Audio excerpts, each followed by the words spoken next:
Weather update చూద్దాం. హైదరాబాద్ లో ఎండలు మండిపోతున్నాయి. సాధారణం కంటే 2 డిగ్రీల అధిక ఉష్ణోగ్రతలు నమోదవుతున్నాయి. గత ఏడాది మార్చ్ 1 లో 30 డిగ్రీల ఉష్ణోగ్రతలు ఉంటే ఇప్పుడు సగటున 35 నుండి 40 డిగ్రీల వరకు టెంపరేచర్ రికార్డ్ అవుతోంది. మరో 10 రోజుల పాటు ఇలాంటి వాతావరణ పరిస్థితులే ఉంటాయని చెబుతోంది వాతావరణ శాఖ. పూర్తి వివరాలు మా సీనియర్ కరెస్పాండెంట్ ఏలేందర్ అందిస్తారు. మార్చి మొదటి వారం వచ్చిందో లేదో అప్పుడే ఎండలు బాగా మండిపోతున్నాయి. బయటికి రావాలంటే ప్రజలు బొంబెలెత్తిపోతున్నటువంటి పరిస్థితి కనిపిస్తుంది. అయితే రానున్నటువంటి రోజుల్లో వాతావరణ పరిస్థితులు ఎలా ఉండబోతున్నాయనే అంశాలకు సంబంధించి మనతో మాట్లాడేందుకు వాతావరణ శాఖ అధికారులు శ్రావణి గారు ఉన్నారు. ఆయనతో మేడంతో మాట్లాడదాం. మేడం, ప్రస్తుతం ఎట్లాంటి పరిస్థితులు వాతావరణ పరిస్థితులు ఉన్నాయి? ఎంత టెంపరేచర్ ప్రస్తుతం తెలంగాణ కావచ్చు, ముఖ్యంగా హైదరాబాద్లో ఎలాంటి టెంపరేచర్స్ ఉన్నాయి మాకు? ప్రస్తుతానికి చూసుకున్నట్లయితే మనకి తెలంగాణ రాష్ట్రం మొత్తం మీదుగా అత్యధికంగా 38 డిగ్రీలు ఆదిలాబాద్ జిల్లాలో నమోదవడం అయితే జరుగుతుంది గత 24 గంటలు చూసుకున్నట్లయితే.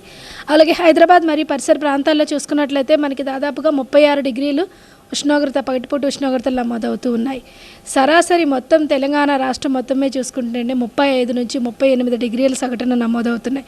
సాధారణంతో పోల్చుకుంటే 1 నుంచి 2 డిగ్రీలు అత్యధికంగానే ఉష్ణోగ్రతలు నమోదవుతూ వస్తున్నాయి. గత సంవత్సరం ఈ టైంకి ఎట్లా ఉంది అంటే కొత్త చల్లటి వాతావరణమే ఉండింది అనేది మనకు అర్థమవుతుంది. అంటే ఎందుకు ఈ వాతావరణం ఇంత టెంపరేచర్ ఒకటేసారిగా మార్చిలోనే ఇంత టెంపరేచర్ హైక్ అవ్వడం కారణాలు ఏంటి? మనం గత ఏడాదితో పోల్చుకున్న అంటే సాధారణంగా చూసుకున్నట్లయితే మనకి మార్చ్ 3వ వారం నుంచి వేసవి అనేది స్టార్ట్ అవుతుంది. ముఖ్యంగా తెలంగాణ రాష్ట్రానికి మార్చి 21వ తేదీ నుంచి క్రమేపీనా ఉష్ణోగ్రతలు మరింత పెరిగి ఏప్రిల్ నెలలో మనకి 40 డిగ్రీల పైన కూడా ఉష్ణోగ్రతలు నమోదవుతాయి. కానీ ఈ సంవత్సరం చూసుకున్నట్లయితే మనకి ఎల్నినో ప్రభావం ఎక్కువగా కనిపిస్తూ ఉంది.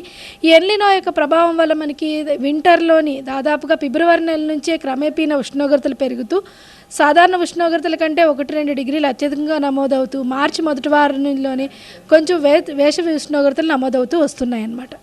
అంటే ఇప్పుడున్నటువంటి పరిస్థితుల్లో ఎన్ని రోజులు ఇప్పుడున్నటువంటి టెంపరేచర్స్ కంటిన్యూ అయ్యే అవకాశం ఉంది? మధ్యలో ఏదైనా వర్షాపాతం కావచ్చు, లేకపోతే చల్లటి వాతావరణం ఏదైనా ఉండే అవకాశం ఉందా? లేకపోతే కంటిన్యూగా ఇప్పుడు ఎండాకాలం స్టార్ట్ అయిందని అనుకోవచ్చా? దాదాపుగా ఒక 10 రోజుల వరకు కూడా ఇదే విధంగా ఉండే అవకాశం అయితే కనిపిస్తుంది. మనకి ఈ 5 రోజులు కూడా మనకి పూర్తిగా పొడి వాతావరణంగా ఉండడం వల్ల మనకి ఎటువంటి వర్ష సూచన లేకపోవడం వల్ల ఉష్ణోగ్రతలు కొద్దిగా క్రమేపీనా పెరుగుతూ ఇదే విధంగా ఉండే అవకాశం అయితే కనిపిస్తుంది. అంటే సగటున 36 నుంచి 38 డిగ్రీల మేర ఉష్ణోగ్రత నమోదయ్యే అవకాశం అయితే కనిపిస్తుంది. ఆ తర్వాత మార్చి 3వ వారం నుంచి కొద్దిగా ఉత్తర దక్షిణ ద్రోణి ఏర్పడే అవకాశం అయితే కనిపిస్తుంది. అప్పటి నుంచి మనకి పగటిపూట కొంచెం వేడిమి అనిపించినప్పటికీ సాయంత్రం పూట మనకి ఉరుముల మెరుపులతో కూడిన వర్షపాతం కూడా నమోదయ్యే అవకాశం అయితే కనిపిస్తుంది. ఈ సంవత్సరం ఎండాకాలం ఎట్లా ఉండబోతుంది? అంటే ఎల్నినో ప్రభావం ఉంటుంది అంటున్నారు కాబట్టి వడగాల్పుల ప్రభావం కావచ్చు, లేకపోతే టెంపరేచర్స్ పీక్ వెళ్ళే ఎంత హైక్ వెళ్ళే అవకాశం మనకు కనిపిస్తుంది?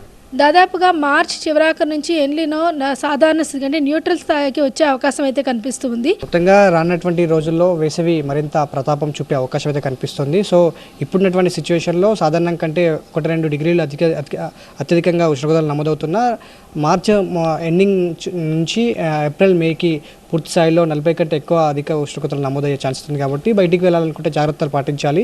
ఇప్పుడున్నటువంటి వాతావరణ పరిస్థితులు దాదాపుగా మరొక 10 రోజుల పాటు ఇలాంటి ఎండ ప్రభావం అయితే ఉంటుంది. జాగ్రత్తగా ఉండాలనేది మాత్రం వాతావరణ శాఖ అధికారులు సూచిస్తున్నారు. వీడియో జర్నలిస్ట్ టి శ్రీనివాస్తో ఎలిందర్ రెడ్డి, TV9 హైదరాబాద్.